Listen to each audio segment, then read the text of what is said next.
My name is Brenda. I am the owner of Healing Hands Body Therapy, and this is Lydia, my lead therapist that I have. And we specialize, the whole clinic specializes in medical massage, clinical massage to help things like plantar fasciitis. Because you guys are all runners, we were so excited to be invited to be here to talk to you guys today about plantar fasciitis. So Lydia's going to talk a lot about the pronation. I know most of you have probably had that gait assessment where you got the pronation or the supination of the feet. She's going to go into a lot more detail about how that actually affects your body more than just the feet.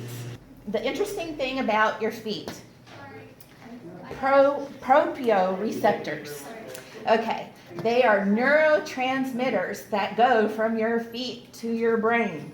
How many people have stubbed their toe and it just ruined their life because it sends signals and havoc and you just go everywhere into a frenzy?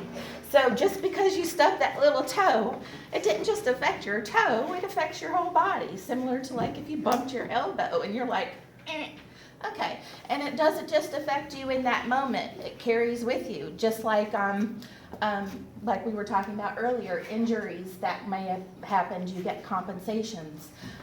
So what if I stepped on a tack?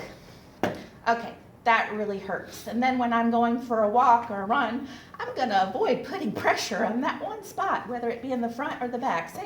Say I stepped on the tack of the front of the foot. I'm gonna walk more on my heel or put more weight on this leg. So that's one instance, but there's so many. So those proprio receptors, so they send those signals to the brain. That's my main excuse for being brain dead, because my feet are dysfunctional. So what can we look for to improve our foot alignment and flexibility? Not everybody has the same build of foot. Like I said, I'm flat-footed. Some people have a high arch. Some people have a low arch. Some people, you look like they have the perfect arch, but they still have foot dysfunction.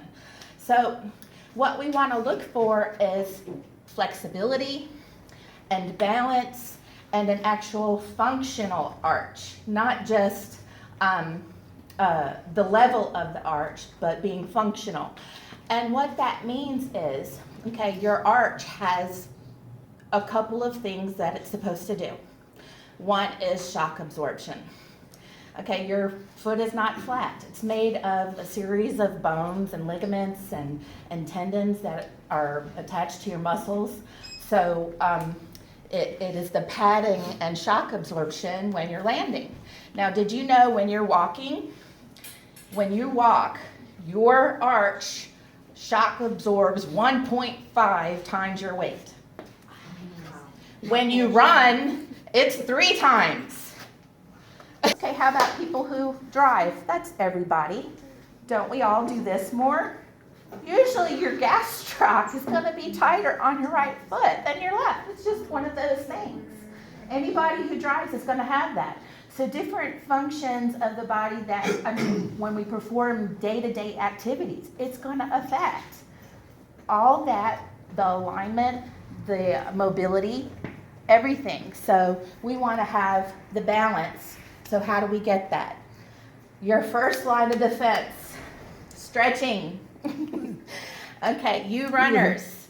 I know they say, okay, yeah, you need to stretch. But how many are, I see so many athletes that will stretch before, but not after. It's more important to stretch after your workout than it is before. You want to warm up. You don't want to overstretch before you work out, because that can actually weaken and you won't get the performance that you want. You want things to be springy, not stretched out. Okay, so you want to warm up before you work out and do your day-to-day activities. And also, okay, the best time to stretch, okay, first thing in the morning. You're all bound up, first thing when you get out of bed, after work, and also after workouts. Very, very important. Because basically you're going to have all these connective tissues, tendons, and ligaments, not just in your foot, but all the way up into your legs, all the way up into your body. You have the whole posterior back line that connects from your head all the way into the Achilles down here. That affects your plantar fascia. We finally said it. We finally got to it.